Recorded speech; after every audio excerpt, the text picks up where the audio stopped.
Tingnan nyo po mga amigo. Ang ganda na po. Ito daw mga malalalim na to, hahabulin sabi ni Kuya Marvin. Pero ang ganda ng ano niya, oh. Diba? Tama ka nga pala Marvin eh. White yung pinakadulo eh, no? Oo. Ba't ba white yung dulo na yan? Isa, siya. Ganyan po talaga yung husky na. Maganda eh, oh. Sa tsura pa lang, oh. Kaya alam, malalim nga ito. Kagaya nito. Isa-isayin pa natin. Pero lumilitaw na yung ganda niya. Walang kahati-hati eh. Ibang...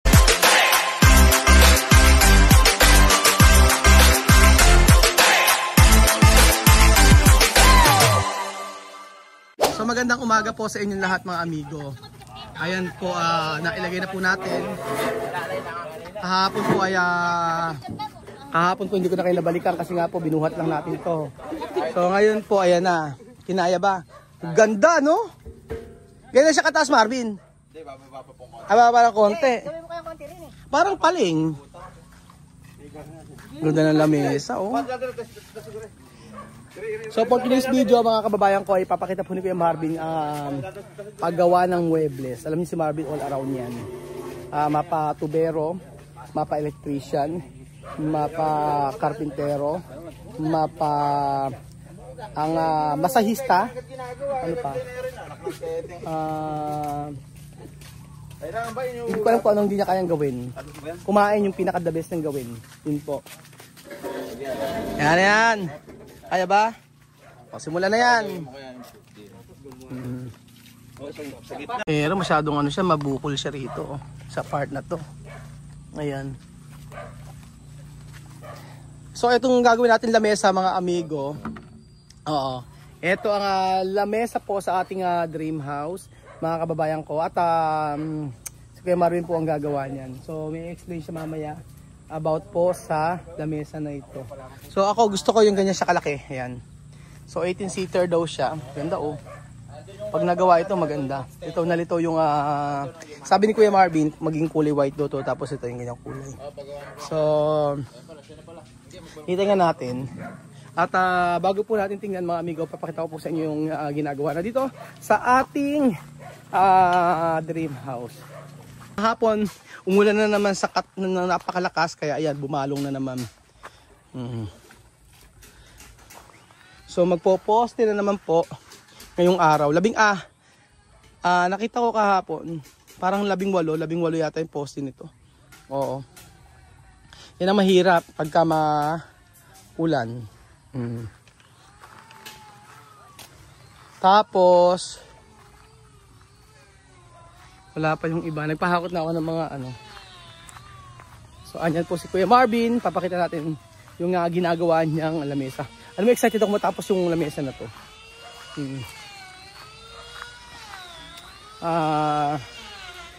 Taon siguro baka matapos. Yung pinapagawang bahay. Opo, kaya nga po mag-extend tayo ng ibang mga negosyo para at least alam niyo yung kikitain sa negosyo na ma-extend natin isa para mapagpagawa naman po tayo. At mas masarap kasi dito sa bukid. Ano? Mas masarap dito sa bukid, mahimik. Yan na po.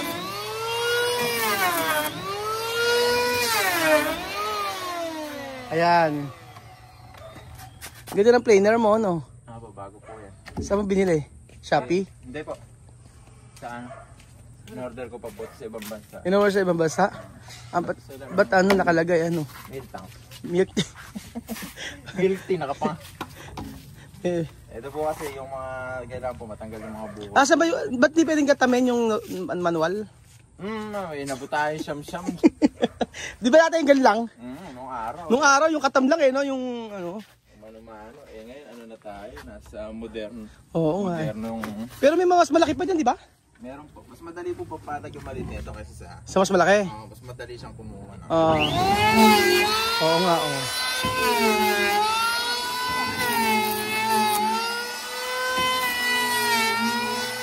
Galing, oh.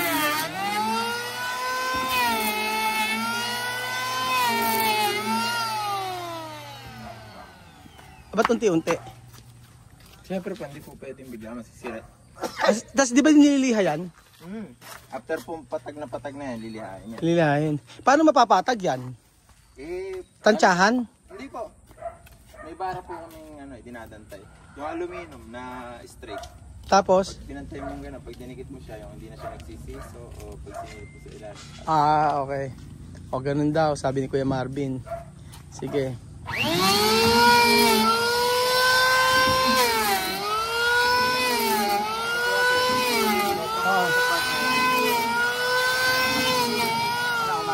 Madali bang gamitin? Madaling gamitin? Oo, madali. Sige, ako nga, try ko.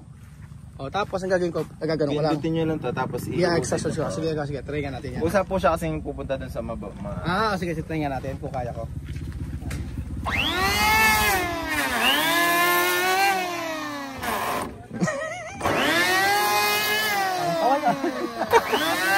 Dali naman pala.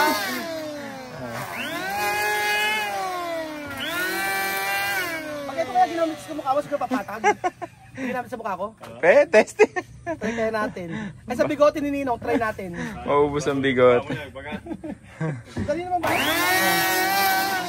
Madali lang po siyang kumagat, pero ang lang po, yung pagpapatag. Maganda ganito planer. 4-2 po. Pag nasira, alam nyo na. Sige, try na si Marvin naman. Pag nasira yan, alam nyo na. 4-2 lang pala yung ganyan.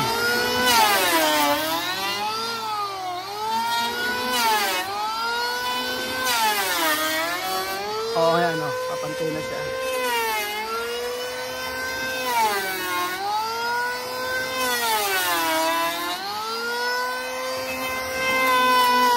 Mapapansin niyo po, yung inaabot ng planer, yung mga nasa ibabaw pa. Oo. Magpapantay siyang ganyan. Tapos, ilan pala maraming lalagyan natin paa dyan? 3 po. Isa dito? Isa dito sa gitna? Kailangan sa gitna. Pag dalawa lang? Pwede rin naman po. Dalawa na siguro? Ayan, ganyan po ang pagitan. Oo, lalagyan natin ng pagitan ng ganyan. Pwede rin. Para at least kasi parang masyadong pagka Tapos stainless lagyan natin. Tapos sa mga upuan, stainless din. Stainless po, tapos pa-upholstery natin yung... Sige. Tayo rin gagawa. Sige. Ayan po.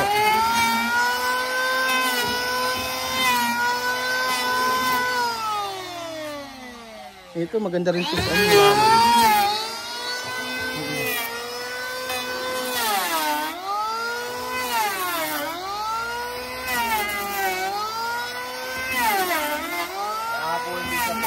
Ha? Hindi siya pwede. Ano? Pag hindi rin po marunong magkakatam, kahit madali siyang katamin, hindi rin po papatag. Hindi rin po siya magbabako-bako. Dapat talaga alam ko pa paano. Dapat po marunong. Hindi po pwede yung bigla ka nalang magkakatam. Ano ba si Lloyd? Ako, ayaw mamasin ni Lloyd.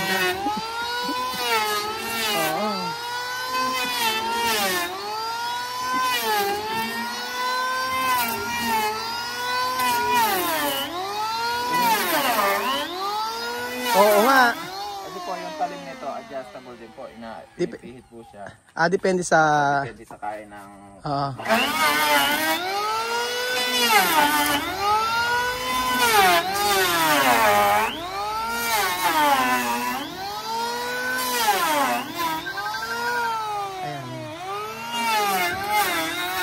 Tapos ano yung di ba kunyari na ano na siya, na kinis na, napatag na. Ano yung ilalagay natin pintura? Hindi, pintura ba? ikagrento po yan, lilihain pa po ng buo. Tapos po, after maliha, ang maganda po kasi dyan, hindi siya talaga binabarnisan, top coat lang po. Kasi po maganda po yung kulay ng kahoy na. Top coat, hindi barnis? Top coat lang. Ba't yung iba barnis ang ginagamit? Kagaya ng binili natin din Depende po yun. Yun po yung mga dugtong kasi may mga masilya, kaya pinapupula nila. Dinadaya? Kaya lagyan ng mapol. Kumbaga ito, natural talaga. Natural talaga. Kasi buo, walang dugtong. Kaya po, ito po, kung ita-top coat, mas maganda. Halimbawa, naglagay tayo ng top coat. Tapos kapag naglagay ng mainit na rice cooker, paano yun? Sa mga ganun po kasi usually dapat po talaga may sapin. May sapin talaga? Para hindi siya masira. Pero siguro may may top coat naman po na maganda na para... Oo nga yun ang nagiging problema. Yung sa may kabila, nilagyan nila na mainit na kaldero, din nagkaputi-puti siya. Siguro talaga dapat talaga... po kasi may mga kulay nga po yun. Ito nga po, hindi natin lalagyan ng kulay. Kung ano lang po yung natural ng kahoy na ito. Yun lang gagawin natin. Tapos 18 makaupo dito, sabi ni Ninong eh, no? Sabi niya. Hindi no? Pero hindi, tingin ko, hindi eh.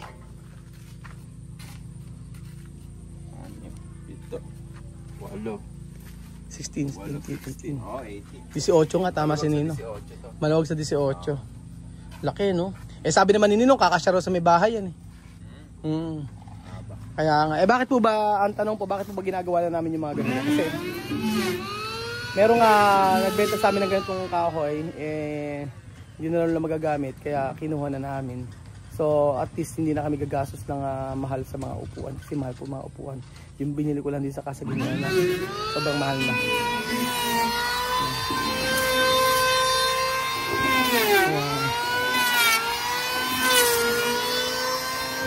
Yun lang.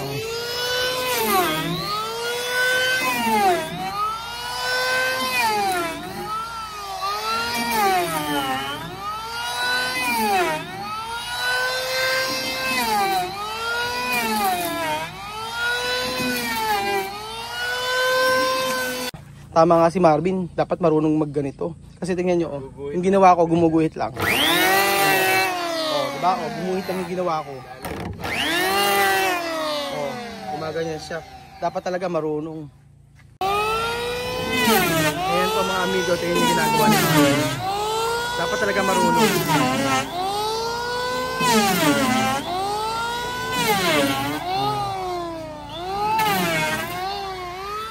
Actually, si Ninong po talaga, karpintero. Yung sa magaling, sa mga cabinet, si Ninong. Eh ngayon kasi, mga cabinet, hindi na gumagamit ng mga iba. Gumagamit ng mga plywood. Ngayon kasi, mga modular na. Mga hindi inaanay. Ako lahat ng pagpalagay ko, modular cabinet. Para at least hindi na siya aanayin. Lifetime, mga amigo. Para siyang yero na plastic na basta hindi siya kinakalawang at saka hindi siya inaanay.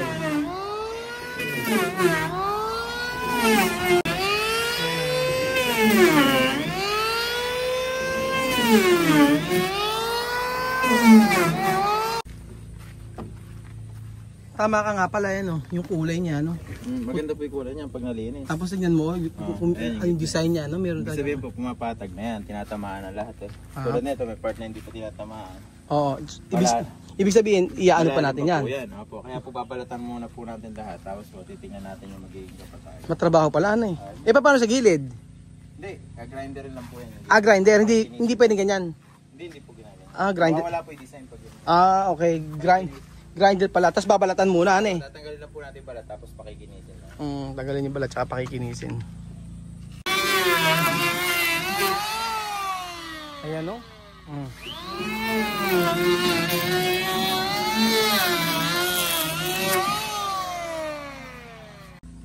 Dati may magkapagawa sa inyo mga ganyan? Pag po mga order po. Kaya lang po kasi napakahirap kumuha ng ganitong kahoy na walang dugtong. Usually kasi mga dugtong eh, no? Usually po biyak sa gitna. Minsan ganyan, no? Biyak sa gitna. Tsaka hindi siya ganyan kakapal, ano? Yung po ang pinakamahirap sa lahat, yung kumuha ng ganito. Klase ng kahoy. Kaya minsan kahit may order. Matagal na ba to? Matagal na po ito. Hindi lang magamit, ano? Kaya binenta. Yun nga po kasi yung presyo din po. Mahal, ano? Hindi rin siya ganun ka, medyo madiin din po talaga. Mahal ang mga ganitong kahoy kasi mga amigo. Sa malaking bahay talaga siya nilalagay. Pag maliit na yung bahay mo, sa haba na ito. Saan mo ilalagay? Grabe mga amigo, pag natapos to, sobrang ganda. For sure. Kaya nga po, yan po mga amigo yung ilalagay nating lamesa sa ating dream house. Pag natapos to, sure na maganda po mga amigo. Sa itsura pala ng kahoy na gagamitin natin. So 18 bisita natin, kasyang-kasya. Ayan na. Masyadong maalikabok. Pero pwedeng ano yan, pataba. Gawin natin pataba sa mga halaman. Hindi ako nakapagdala ng pangmas. Kailangan kasi pag nagagawin pa, magmamas ka. Hatching ka ng hatching. Hatching ka ng hatching. Lalo na pagka nililiha. Di ba tag? Pagka pinapakinis. Pero lumilitaw na yung ganda niya eh. Babalatan na po. Babalatan na. Ito po kasi part na ito matambok. Tingnan nyo po mga amigo. Ang ganda na po. Ito daw mga malalalim na to, hahabulin sabi ni Kuya Marvin. Pero ang ganda ng ano niya, oh. Diba? Tama ka nga pala Marvin eh, white yung pinakadulo eh, no? Oo, ba't ba white yung dulo na yan? Eh sa akasya, ganun po talaga yung husky noon. Kaganda eh, oh. Sa tsura pa lang, oh. Kaya marami malalim. Kaya lang, malalim nga ito, kagaya nito, oh. Isa-isayin pa natin. Pero kaya naman po yun. lumilitaw na yung ganda niya, oh. Walang kahati-hati eh, oh. Diba, ang ganda? Sa barako. Ah, diba, ganda? Ganda, oh. Ito, ito matambo.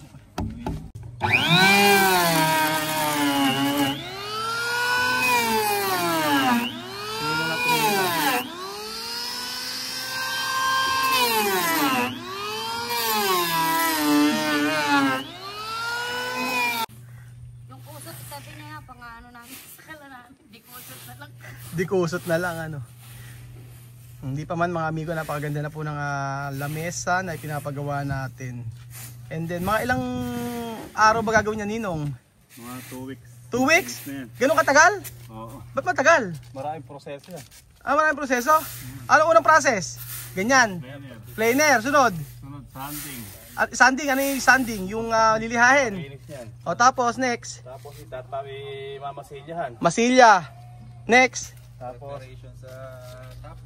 sa top coat. Top coat. O yun. 2 weeks yung tapusin yan?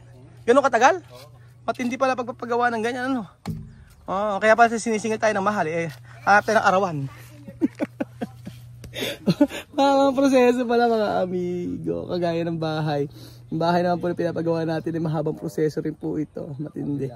Kasi yung syempre ika-consider natin yung budget, ganyan. At syempre, yun naman na maliit yung pinapagawa natin bahay.